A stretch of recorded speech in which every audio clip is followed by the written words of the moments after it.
Bonjour à tous les trois. Aujourd'hui, on se retrouve pour une vidéo sur les équations différentielles du second ordre, donc spécifiques au métier de la mesure. Ici, on vous donne l'équation 2y seconde moins 4y prime plus, moins 6y égale 12t plus 2. On vous rappelle que y donc, est une fonction que l'on peut dériver deux fois. Ensuite, on vous propose comme question donc, de résoudre l'équation caractéristique associée, ensuite de trouver les solutions de l'équation homogène. En deuxième partie, on vous propose une solution particulière et enfin de trouver l'ensemble des solutions. Je vous laisse comme d'habitude mettre en pause, essayez de le faire par vous-même et après on se retrouve pour la correction. Ici donc l'équation caractéristique associée. Bon, tout d'abord, cette question pourrait ne pas être posée. On pourrait simplement vous demander directement d'aller trouver les solutions de l'équation homogène. À ce moment-là, c'est à vous à penser à aller écrire cette équation caractéristique. On peut aussi vous demander de résoudre l'équation caractéristique, mais sans vous la donner. À ce moment-là, pour aller l'écrire, vous remplacez y seconde par r carré, vous remplacez y prime par r et le y par 1, ce qui fait qu'on ne le voit plus apparaître. Et pour aller résoudre cette équation-là, c'est une équation typique du second degré, c'est-à-dire une équation avec discriminant.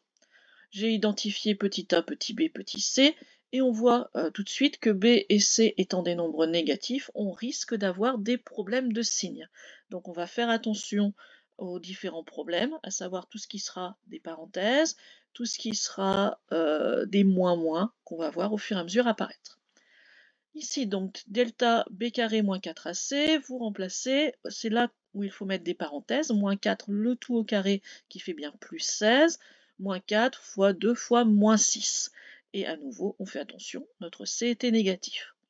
On arrive à 64, notre delta est positif, donc on a deux solutions qui sont réelles. On fait attention, je vous conseille d'aller réviser rapidement, mais quand même un petit peu ces deux formules. Le moins b, plus ou moins racine carrée de delta sur 2a. En remplaçant, le moins b devient donc moins 4. C'est à cet endroit-là qu'il faut aussi faire attention. Donc plus 4 au final, moins racine carrée de delta sur 2a, on obtient moins 1, et pour l'autre, on obtient 3. Ensuite, pour l'équation homogène, on va donc passer par l'équation caractéristique, c'est ce qui est dit dans le tableau. Je rappelle que le tableau sera forcément donné, donc ne vous embêtez pas à aller apprendre ces formules. Si vous avez coincé à la première question, ou si on ne vous a pas donné l'équation caractéristique, allez regarder dans ce tableau, vous avez les indications réellement pour résoudre. On vous parle bien de l'équation caractéristique, on vous donne bien la forme pour que vous sachiez la retrouver par vous-même, et on dit de discriminant delta. Donc à partir de là, on sait que c'est un delta qu'il fallait faire. Ici, on est dans le cas où delta est positif, donc on va s'occuper de cette forme-là de solution homogène, donc avec nos valeurs, lambda exponentielle moins t plus mu exponentielle de 3t. Et on a déjà fini. Pour la solution particulière à la question 2, vous voyez qu'ici, le second membre, j'ai mis 12t plus 2. J'ai mis un peu plus compliqué que d'habitude, justement pour qu'on voit bien le rôle de la solution particulière et de comment il faut faire pour résoudre ça. Quand c'est une constante ici, on peut vous proposer de la déterminer, de la chercher par vous-même. Mais ici, on va vous la donner puisque c'est un petit peu plus compliqué. Donc on vous propose moins de t plus 1. Le but, je le rappelle, c'est la même chose pour les équations du premier ordre, c'est d'aller rentrer notre fonction g à l'intérieur de notre équation différentielle. Donc ici, je vais devoir calculer 2g secondes moins 4g' moins 6g. Et le but, c'est d'espérer tomber sur 12t plus 2. Pour ça, puisqu'on a besoin de g' et de g secondes, c'est notre premier travail. On va dériver. Ça, faites-le automatiquement, ça rapporte des points, comme d'habitude. Donc ici, la dérivée de moins t plus 1, c'est moins 2. Puis la dérivée seconde, la dérivée de moins 2, c'est 0. On va rentrer ça dans notre équation différentielle. Donc 2g seconde moins 4g' moins 6g, comme je vous le disais. Ça fait 2 fois 0, moins 4 fois moins 2 et moins 6 fois, on pense bien aux parenthèses, moins 2t plus 1. Faites attention quand vous remplacez, souvent vous allez être à l'envers en fait. G seconde, c'est celui que vous aurez trouvé à la fin. Ensuite, donc 2 fois 0, ça fait 0. Ici, ça fait du moins avec du moins, ça donne plus. Et on développe pour la troisième partie. Moins 6 fois moins 2t plus 12t. Et ici, moins 6. On réduit, on arrive à 12t plus 2. Ce qui nous arrange bien puisque c'est vraiment ce qu'on voulait trouver. Alors, si vous n'arrivez pas à ça, vérifiez les différentes sources d'erreurs que vous pouvez avoir. À savoir, d'abord, est-ce qu'il n'y a pas une petite bêtise dans les dérivés? Juste un petit clin d'œil à Emmerich, hein, plus 1 quand on dérive, ça fait 0. Ensuite, en remplaçant, faire attention que vous avez bien mis les moins, que vous avez bien pris les bonnes formules, que vous n'avez pas oublié un truc.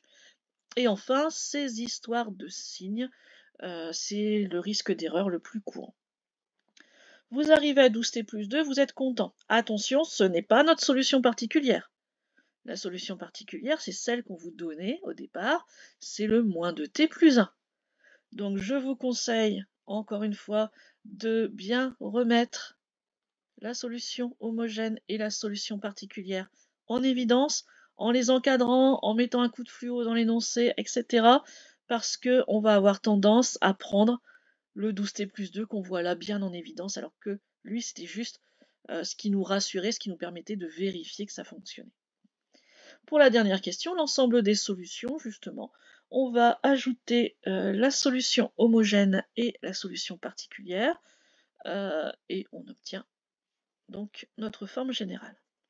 Ce qu'il nous resterait à faire, il pourrait y avoir une quatrième question sur la détermination de lambda et de mu, nos constantes.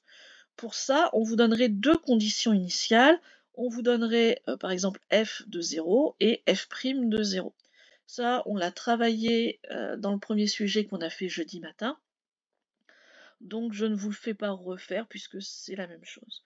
En fait, ce qu'on fait souvent dans les sujets, alors ça c'est une indication, mais c'est pas une vérité absolue, c'est que souvent quand on met un second membre et quand on voit quand même qu'on a un petit peu de travail sur la solution particulière, on ne vous fait pas déterminer lambda et mu. On vous propose par la suite d'admettre leur valeur. Et par contre, quand on a juste une équation homogène, qu'on n'a pas le second membre, ou alors juste une constante, à ce moment-là, on peut vous demander de déterminer lambda et mu. Dans ce cas-là, ce qu'il faut faire, c'est de remplacer, donc, si c'est f de 0, de remplacer t par 0.